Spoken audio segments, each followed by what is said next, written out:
It's Imani Adia, and I am so excited to talk about today because we are talking about all things disconnecting. And if you know me, you know I am a person where I'm like, everybody needs time to disconnect. And the real reason I say that you need time to disconnect is because sometimes you got to disconnect to reconnect. For those who don't know me, I am Imani Adia, the founder of Soul 360, where we empower you with the tools and knowledge you need to live a life your soul desires most. And we're just going to hop right into it. You know, I like to get into the nitty-gritty. And I really want to talk today about social media and what does it mean to disconnect from this virtual world that we are always being pulled in. I think social media has done a lot of great things, right?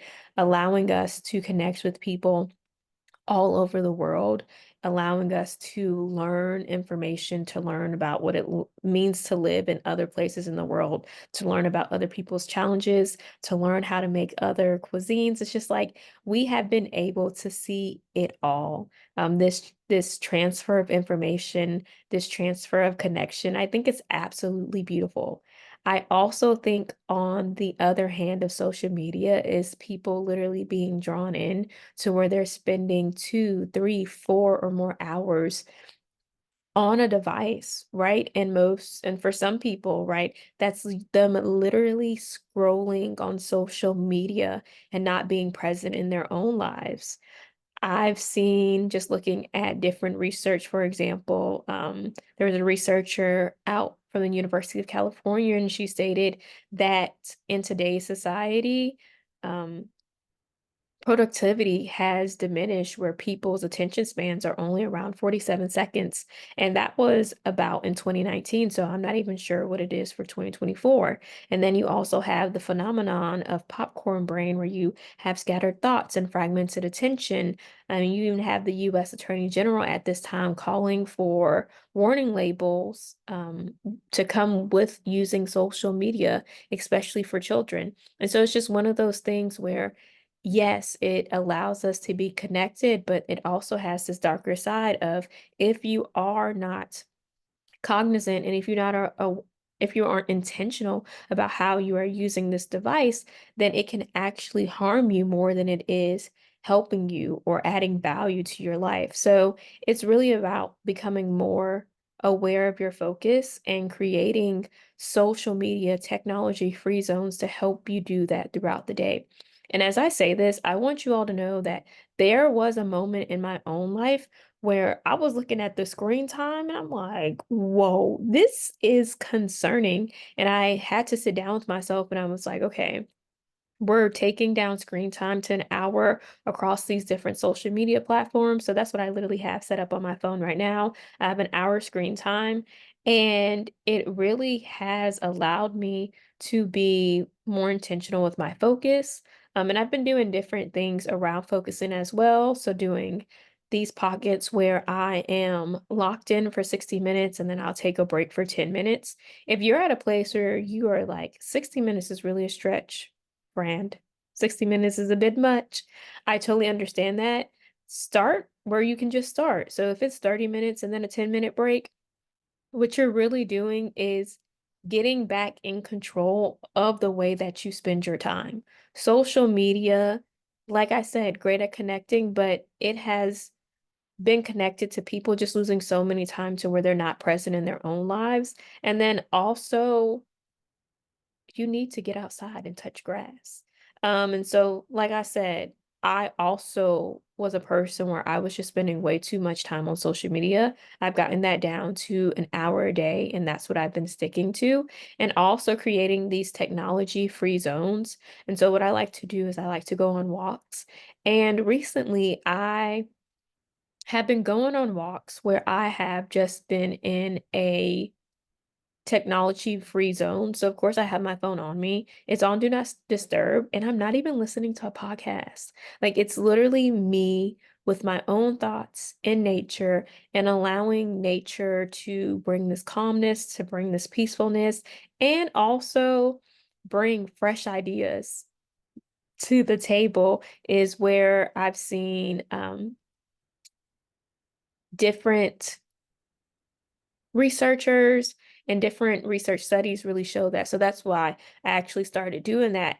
And it's been proven that doing nothing in these natural settings can really restore your attention and help with your cognitive function. Just taking breaks in the environment can help you reduce stress and promote relaxation. So, you know me, I love to do meditation. And so I'll literally just go outside, sit on the steps, and just take some time to relax and to meditate and really get myself back in balance and just step away from the computer for a moment, step away from the phone, step away from this technology that is always asking, right, for our attention. Another way that I like to disconnect throughout the day is literally taking a nap. Naps are so underrated, and I love me a good 15-minute nap. Research studies have shown that that is the nice sweet spot for you to take about a 15-20 minute nap before you go into what you would call deep sleep. And so I have been taking naps. I actually like to take my nap at 3 o'clock. It's something about taking a nap at 3 o'clock that really does it for me. I did try the 12, but three is really my sweet spot.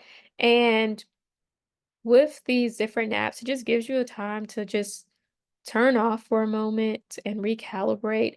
And naps have literally been shown to help with attention, with your attention span, with decision making, and your processing speed, which I really need to be as best as I can in all three because you're making decisions daily, you're processing information always, and also once again that attention and where your attention goes, that's where your energy flows. So being able to really create space throughout my day where I am literally reconnecting, recalibrating, doing what I need to do to then show up as my best self. And that literally looks like stepping away from the screen, whether that's my phone, whether that's my computer, because I do remote work. So it's just being aware of those different things. And so you're not aware until you're aware. And when you do become aware, then that allows you to make better choices for yourself to see even better results. And last but not least, something that I love to do to help me disconnect, to reconnect, are literally having days of nothingness, days of nothing on the calendar except my morning routine. But literally, where I am, the intentionality behind the days of nothingness is allowing myself to reset and to recharge and just to allow ideas to come in, to just allow myself to just be and let my being be enough.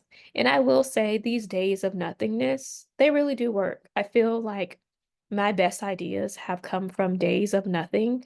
And as much as I think some people look at doing nothing, number one, right, as, oh, don't you get bored? Um, don't you, I don't like to feel bored.